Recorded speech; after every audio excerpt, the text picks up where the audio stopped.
আজকের গল্প কালা চাঁদের ছবি। কালা চাঁদ নিধিরামকে মারিয়াছে, তাই নিধিরাম হেডমাস্টার মশায়ের কাছে নালিশ করিয়াছে। হেডমাস্টার আসিয়া বলিলেন, কি হে কালা চাঁদ, তুমি নিধিরামকে মেরেছ? কালা চাঁদ বলিল, আগে না, মারবো কেন? কান মলে দিয়েছিলাম, গালে খামচিয়ে দিয়েছিলাম, আর একটুখানি চুল ধরে ঝাঁকিয়ে মাটিতে ফেলে দিয়েছিলাম। হেডমাস্টার মশাই বলিলেন, কেন ওরকম করেছিলে? কালা চাঁদ খানিকটা আমতা আমতা করিয়া মাথা চুলকাইয়া বলিল, আগে ও খালি খালি আমায় চটাচ্ছিল। হেডমাস্টার মশাই জিজ্ঞেস করিলেন, তোমায় মেরেছিল? না। ধমকিয়েছিল? না তো। তবে? বারবার ঘ্যান ঘ্যান করে বোকার মতো কথা বলছিল, তাই আমার রাগ হয়ে গেল। হেডমাস্টার মশাই তাহার কান ধরিয়া বেশ ভালো রকম নাড়াচাড়া দিয়া বলিলেন, মেজাজটা এখন থেকে একটু সংশোধন করতে চেষ্টা করো। ছুটির পর আমরা জিজ্ঞেস করিলাম, হ্যাঁ রে কালাচাঁদ, তুই খামোখা ওই নিধিটাকে মারতে গেলি কেন? কালাচাঁদ বলিল, খামোখা মারবো কেন? কেন মেরেছিলাম ওকে জিজ্ঞেস কর না। নিধিকে জিজ্ঞেস করিতে সে বলিল, খামোখা নয় তো কি? তুই বাপু ছবি এঁকেছিস, তার কথা আমায় জিজ্ঞেস করতে গেলি কেন? আর যদি জিজ্ঞেস করলি, তাহলে তাই নিয়ে আবার মারামারি করতে এলি কেন? আমরা বলিলাম, আরে কি হয়েছে খুলেই বল না। নিধিরাম বলিল, কালাচাঁদ একটা ছবি এঁকেছে, ছবির নাম খাণ্ডব দাহন। সেই ছবিটা ও আমায় দেখিয়ে জিজ্ঞেস করলো, কেমন হয়েছে? আমি বললাম, এটা কি এঁকেছ? মন্দিরের সামনে শিয়াল ছুটছে। কালাচাঁদ বলল, না না, মন্দির কোথায়? ওটা হলো রথ, আর এগুলো তো শিয়াল নয়, রথের ঘোড়া। আমি বললাম, তো সূর্যটাকে কালো করে এঁকেছো কেন? আর ওই চামচিকেটা লাঠি নিয়ে ডিগবাজি খাচ্ছে কেন? কালাচাঁদ বলল, আহা তা কেন? ওটা তো সূর্য নয়, সুদর্শন চক্র। দেখছো না কৃষ্ণের হাতে রয়েছে? আর তাল গাছ কোথায় দেখলে? ওটা তো অর্জুনের পতাকা। আর ওইগুলোকে বুঝি পদ্মফুল বলছো? ওগুলো দেবতা, খুব দূরে আছেন কি না তাই ছোট ছোট দেখাচ্ছে। আর এই বুঝি চামচিকে হলো? এটা তো গরুর পাখি, একটা সাপকে তাড়া করছে। আমি বললাম, তা হবে, আমি বাপু ওসব বুঝি টুঝি না। আচ্ছা, ওই কালো কাপড় পরা মেয়ে মানুষটি যে ওদের মারতে আসছে, ওটি কে? কালাচাঁদ বলল, তুমি তো আচ্ছা মুখ্যু হে, ওটা গাছে আগুন লেগে ধোঁয়া বেরোচ্ছে বুঝতে পারছো না? অবাক করলে তো। তখন আমি বললাম, আচ্ছা এক কাজ করো না কেন ভাই, ওটাকে খাণ্ডব দাহন না করে সীতার অগ্নি পরীক্ষা করো না কেন?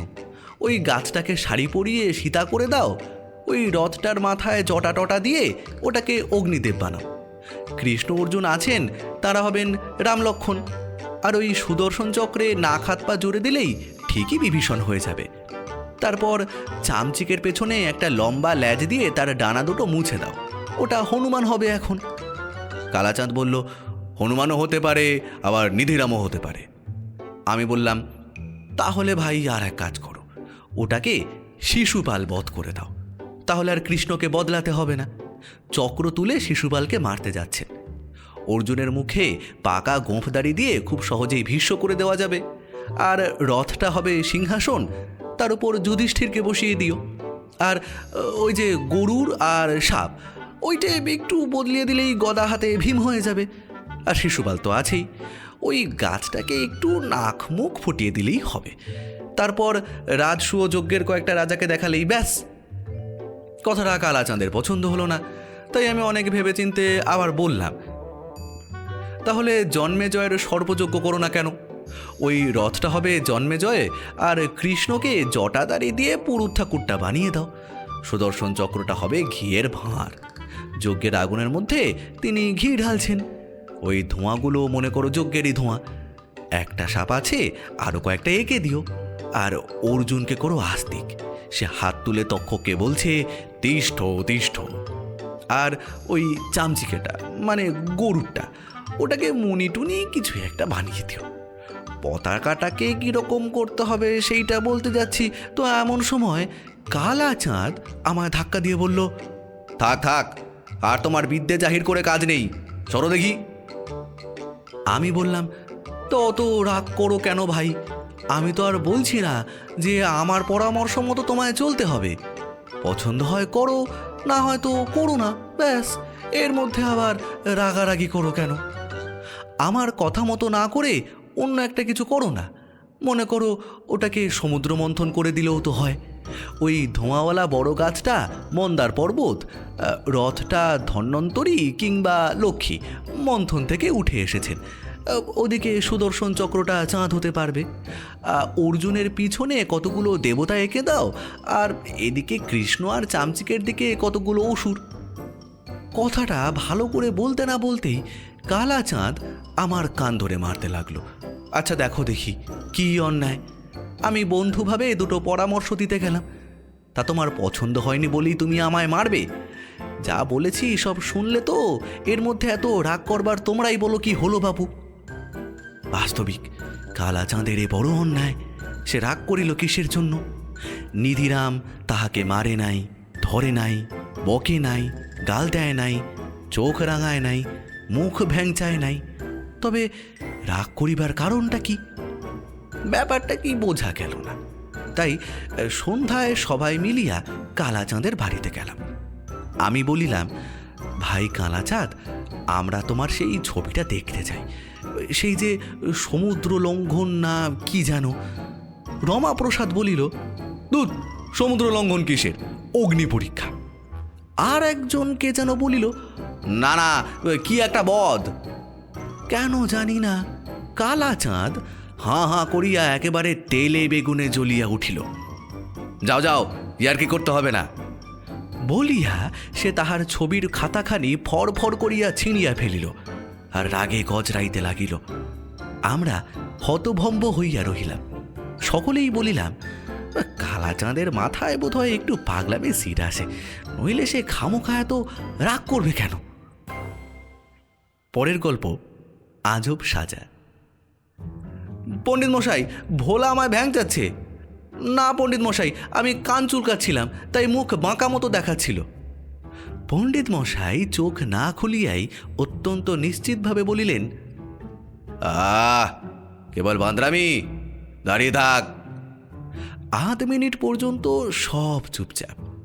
তারপর আবার শোনা গেল, দাঁড়াচ্ছিস না যে? আমি দাঁড়াবো কেন? তোকে তো দাঁড়াতে বলল। যা, আমায় বলেছে না আর কিছু? গণেশকে জিজ্ঞেস কর। কিরে গণেশা, ওকে দাঁড়াতে বলেছে না? গণেশের বুদ্ধি কিছু মোটা। সে আস্তে আস্তে উঠিয়া গিয়া পণ্ডিত মশাইকে ডাকিতে লাগিল। পণ্ডিত মশাই, ও পণ্ডিত মশাই।